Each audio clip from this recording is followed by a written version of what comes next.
Hello, hi students. स्वागत है आप लोगों का आपके अपने channel achieve your goal with Suman पे। यहाँ पे हम लोग होम साइंस की तैयारी कर रहे हैं for TGT, PGT, DSSB and LT grade के लिए। और एक चीज़ और बता दें कि ये जो क्वेश्चन हम प्रोटीन से लेके आ रहे हैं, बाकी आगे जो भी कार्बोहाइड्रेट और अदर वीडियोज बनी है सब केवल होम साइंस टीजीटी पीजीटी के लिए ही नहीं है। ये जो है कि हमारे जितने भी टीचिंग एग्ज़ाम्स होते हैं, TET, super TET, KVS, NVS, सब में जो है कि काम आएगा। और आप लोग वीडियो को देखें, आप लोगों को काफ़ी हेल्प मिलेगा। छोटे छोटे क्वेश्चन हैं, इजी हैं लेकिन इम्पॉर्टेंट हैं। बहुत सारे एग्ज़ाम्स में बहुत बार आए हुए हैं। चलिए आप लोगों को और एक बात बता दें कि हमने जो है कि प्रोटीन से 20-20 क्वेश्चन के 2 पार्ट हम अपने चैनल पे वीडियो अपलोड हो चुकी है। अगर आप लोगों ने देखा है तो ठीक, नहीं देखा है तो चैनल पे जाएं, वीडियो देखें और उसका लाभ लें। चलिए हम अपने क्वेश्चन पे चलते हैं। हमारा क्वेश्चन नंबर 1 है, निम्नलिखित में से आवश्यक एमिनो एसिड है। यहाँ पे कुछ एमिनो एसिड दिए हुए हैं, इसमें से पूछ रहा है कि आवश्यक एमिनो एसिड कौन कौन से हैं। आपको बता दें कि प्रोटीन जो है 20 एमिनो एसिड से मिलकर बनता है। 10 क्या है, अनावश्यक एमिनो एसिड होते हैं और 10 जो है आवश्यक एमिनो एसिड होते हैं। अनावश्यक एमिनो एसिड क्या होता है, जिनका संश्लेषण हमारी बॉडी खुद करती है। और आवश्यक एमिनो एसिड क्या होते हैं, जिनका संश्लेषण हमारी बॉडी नहीं कर पाती है, ये हमारी बॉडी में नहीं बनते हैं। इनकी पूर्ति हम कैसे करते हैं, पोषक तत्वों के द्वारा जो है हम इनकी पूर्ति करते हैं। तो चलिए पूछ रहा है कि आवश्यक एमिनो एसिड कौन कौन से हैं, तो हम देखते हैं। हमारा पहला है आइसोल्यूसिन, दूसरा है लाइसिन, तीसरा है एलेनिन, चौथा है ल्यूसिन, पांचवा है अर्जिनिन।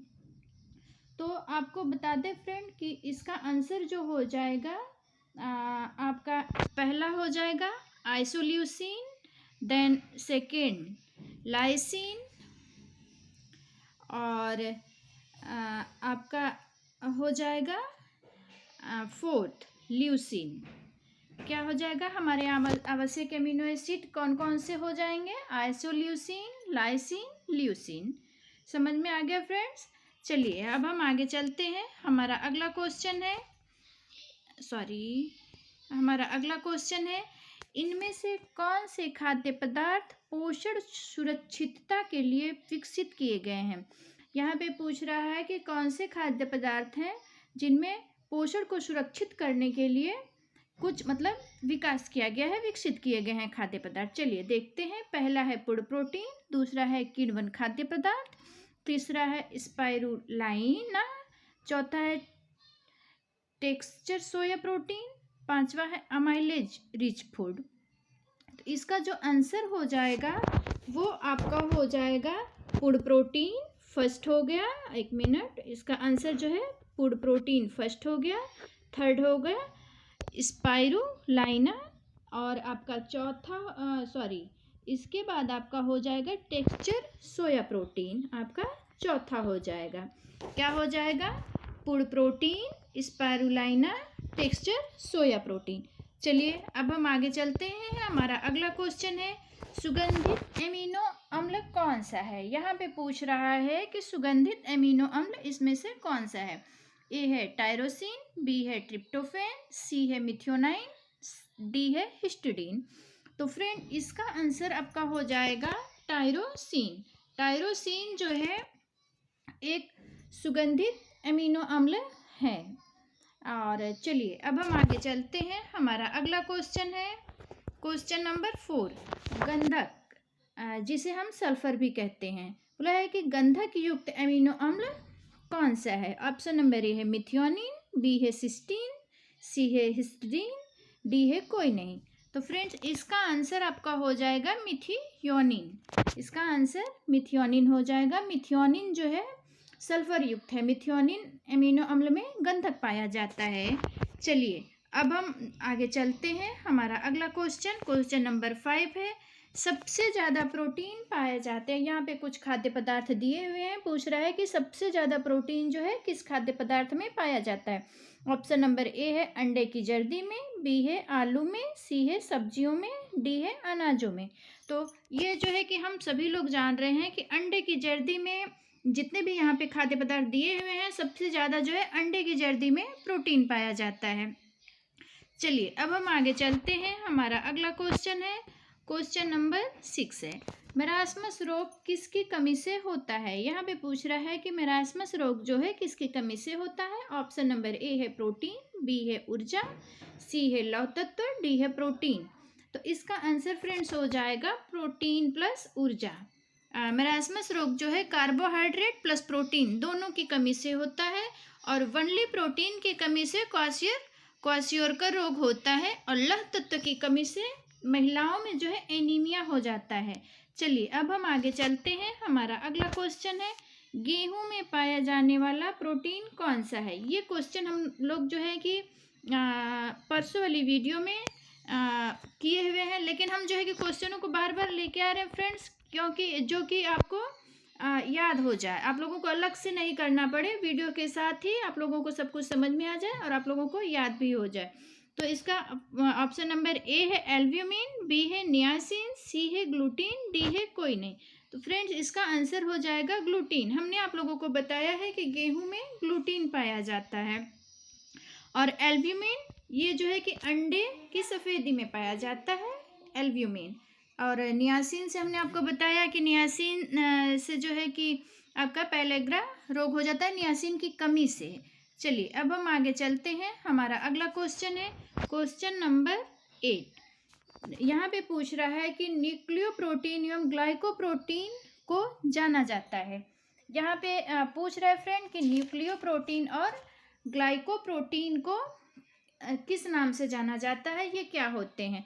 ऑप्शन नंबर ए है साधारण प्रोटीन, ऑप्शन नंबर बी है व्युत्पन्न प्रोटीन, ऑप्शन नंबर सी है युग्मी प्रोटीन, ऑप्शन नंबर डी है प्रोटेमीन के रूप में। तो आपको बता दें फ्रेंड्स कि न्यूक्लियो प्रोटीन और ग्लाइको प्रोटीन को हम लोग जो है कि युग्मी प्रोटीन के रूप में जानते हैं। क्या जानते हैं? युग्मी प्रोटीन के रूप में।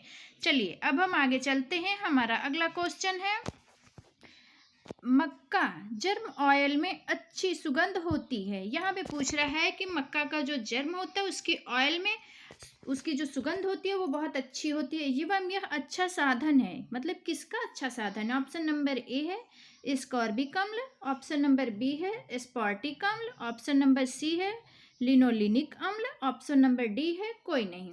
तो आपको बता दें फ्रेंड्स कि इसका आंसर जो हो जाएगा लिनोलिनिक अम्ल हो जाएगा। चलिए अब हम आगे चलते हैं। हमारा अगला क्वेश्चन है क्वेश्चन नंबर 10। मस्तिष्क के लिए ऊर्जा का मुख्य स्रोत है। यहाँ पे पूछ रहा है कि मस्तिष्क के लिए ऊर्जा का मुख्य स्रोत क्या है। ऑप्शन नंबर ए है ग्लूकोज, बी है वसा, सी है प्रोटीन, डी है कार्बोहाइड्रेट। तो इसका आंसर हो जाएगा प्रोटीन। प्रोटीन जो है कि मस्तिष्क के लिए ऊर्जा का मुख्य स्रोत है। और हमने आप लोगों को बताया है कि प्रोटीन हमारे आहार का में जो है कि प्रोटीन का प्रमुख स्थान है।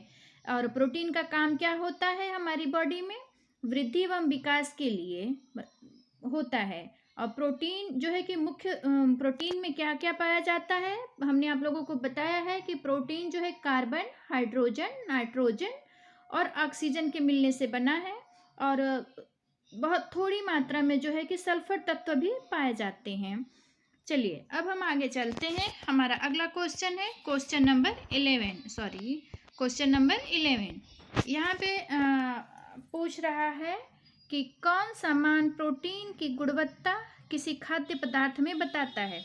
यहाँ पे पूछ रहा है कि मतलब यहाँ पे कुछ मान दिए हुए हैं और पूछ रहा है कि कौन सा मान है प्रोटीन कि किसी भी खाद्य पदार्थ में प्रोटीन की गुणवत्ता को बताता है।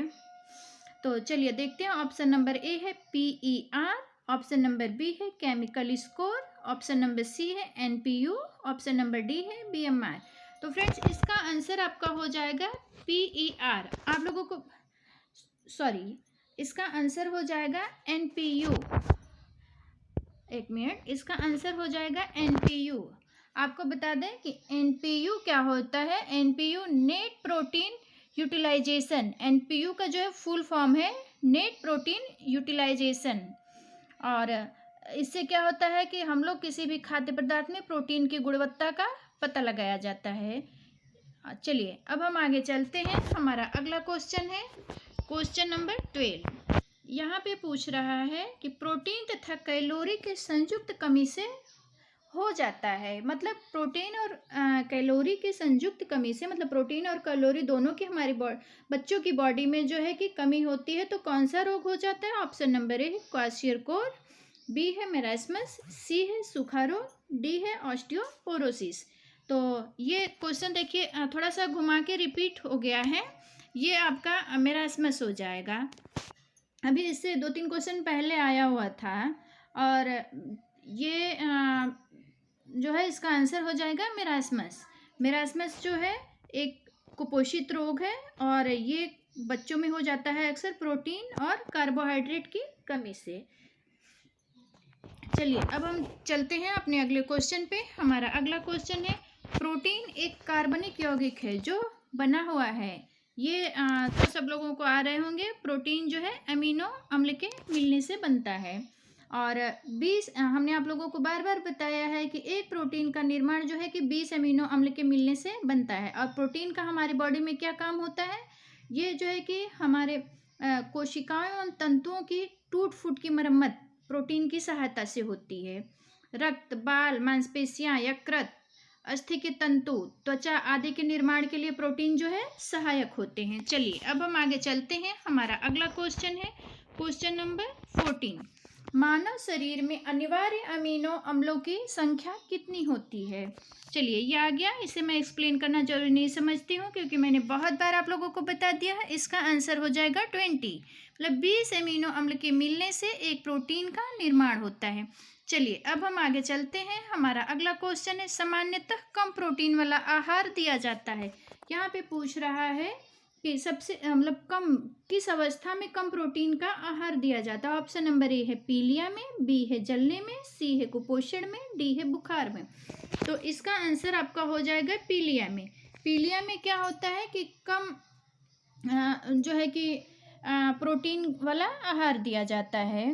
पीलिया एक ऐसा रोग है जिसमें क्या होता है कि शरीर में पित्त यानी कि रक्त में जो बिलिरुबिन की मात्रा होती है उनकी वृद्धि हो जाती है। इससे व्यक्ति का जो यूरिन होता है, व्यक्ति जो यूरिन उनका पीला होता है, नाखून, त्वचा, आँखों का रंग भी पीला हो जाता है। और इससे क्या होता है, इसमें जो है कि व्यक्ति काफ़ी वीक महसूस होता है और इसमें जो है कि प्रोटीन की कम मात्रा देने के लिए सजेस्ट किया जाता है। तो इसका आंसर हो जाएगा पीलिया। चलो अब हम अपने अगले क्वेश्चन पे चलते हैं। हमारा अगला क्वेश्चन है पेप्टीन जिन बंधों से बनता है क्या होता है? जैसे हमने आप लोगों को जब एक्सप्लेनेशन वाली क्लास हमारी चल रही थी तो हमने आपको बताया था एकदम शुरू में ही कि प्रोटीन जो है, प्रोटीन का निर्माण जो है कि कई पेप्टाइड बंधों से बंधों के मिलने से होता है। पेप्टाइड बंधों से प्रोटीन का निर्माण होता है। वही मतलब प्रोटीन जिन बंधों से बनता है क्या होता है? तो यहाँ हमने आप लोगों को आंसर पहले ही बता दिया। तो इसका आंसर हो जाएगा पेप्टाइड बंध। चलिए अब हम आगे चलते हैं। हमारा अगला क्वेश्चन है प्रोटीन का अंतिम उत्पाद क्या होता है? यहाँ पे पूछ रहा है कि प्रोटीन का अंतिम उत्पाद क्या होता है। तो ऑप्शन नंबर ए है ग्लाइकोजन, बी है एमिनो अम्ल, सी है वसा, डी है ग्लूकोज। तो आपको बता दें फ्रेंड कि प्रोटीन का अंतिम उत्पाद जो है आपका क्या होता है? एमिनो अम्ल। प्रोटीन का अंतिम उत्पाद एमिनो अम्ल। चलिए अब हम आगे चलते हैं। हमारा अगला क्वेश्चन है मनुष्य के शरीर में प्रोटीन क्या काम करता है? यहाँ पे पूछ रहा है कि हमारे मनुष्य की बॉडी में जो है कि प्रोटीन क्या काम करता है। तो ये हम सभी लोग जानते हैं। तो इसका ऑप्शन नंबर ए है कोशिका निर्माण, बी है मुख्य रूप से ऊर्जा प्रदान करना, सी है चर्बी बढ़ाता है, डी है कोई नहीं। तो इसका आंसर हो जाएगा आपका ऑप्शन नंबर ए कोशिका निर्माण। चलिए अब हम आगे चलते हैं। हमारा अगला क्वेश्चन है दालों में किस एमिनो अम्ल का अभाव होता है? यहाँ पे पूछ रहा है कि दालों में जो है कौन सा एमिनो अम्ल नहीं पाया जाता है। तो इसका आंसर हो जाएगा आपका मिथियोनिन। दालों में जो है मिथियोनिन का अभाव होता है। चलिए अब हम आगे चलते हैं। हमारा अगला क्वेश्चन है question number 20 and last question है प्रोटीन का पाचन होने के पश्चात वह परिवर्तित हो जाता है यहाँ भी पूछ रहा है कि प्रोटीन का पाचन होने के पश्चात प्रोटीन किस में बदल जाता है। तो ऑप्शन नंबर ए है एमिनो अम्ल में, बी है वसा में, सी है पेप्टोन में, डी है शर्करा में। तो इसका आंसर आपका हो जाएगा एमिनो अम्ल में। और हमने जैसे आप लोगों को बहुत बार बता दिया है कि जो है एक प्रोटीन जो है 20 एमिनो अम्लों के मिलने से बनता है। 10 आवश्यक एमिनो अम्ल होते हैं और 10 जो है अनावश्यक अमीनो अम्ल होते हैं। तो चलिए फ्रेंड, आज के लिए इतना ही। अगर आप लोगों को हमारी वीडियो पसंद आई हो तो वीडियो को लाइक करें, चैनल को सब्सक्राइब करें और वीडियो को अपने फ्रेंड्स में शेयर करें। Thank you.